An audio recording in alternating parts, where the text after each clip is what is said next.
Sheikh chilli बहुत ही आलसी व्यक्ति था। वह इधर उधर से भोजन मांगकर अपने जीवन का निर्वाह करता था।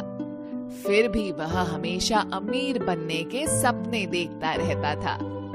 गांव के सभी लोग उसे कोई काम करने के लिए कहते रहते थे, मगर वह परवाह नहीं करता था। एक दिन शेख चिल्ली एक मुर्गी खाने में गया। उसने वहां से 2 अंडे लिए। उसने अपने मन में सोचा, क्यों ना मैं इन अंडों से कोई कारोबार कर लूं। शेख चिल्ली को अपनी बात उचित लगी। वह दोनों अंडे घर ले आया। घर आते ही उसने अंडों को एक खिड़की में रख दिया। उन्हें देखकर वह सपनों में खो गया। वह सोचने लगा कि इन अंडों में से चूजे निकलेंगे।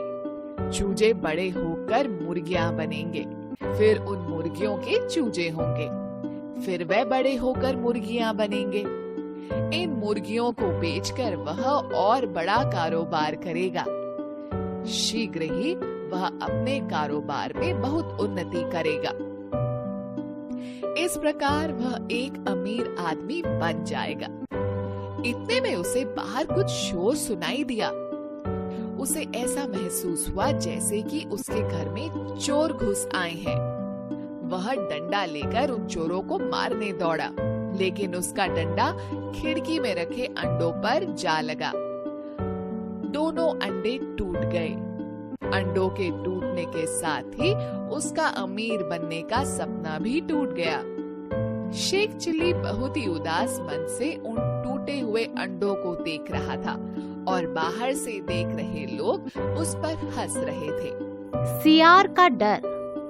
जंगल में एक सियार खाने की तलाश में भटक रहा था। इतने में उसने आवाज सुनी, भैंस, भैंस, भैंस, भैंस। सियार डर गया और पेड़ों के पीछे छुप गया। आवाज आती रही, भैंस, भैंस। अब सियार ने अपना डर छोड़कर बाहर निकलने का सोचा। उसने सोचा शायद पत्तों की आवाज हो और कोई खाने की चीज छुपा रहा हो। धीरे धीरे चलता चलता सियार आवाज के पास आता गया। उसने देखा पेड़ के नीचे एक पुराना ड्रम पड़ा है और तेज हवा से हिलकर पेड़ की डालियां उस पर आवाज निकाल रही हैं।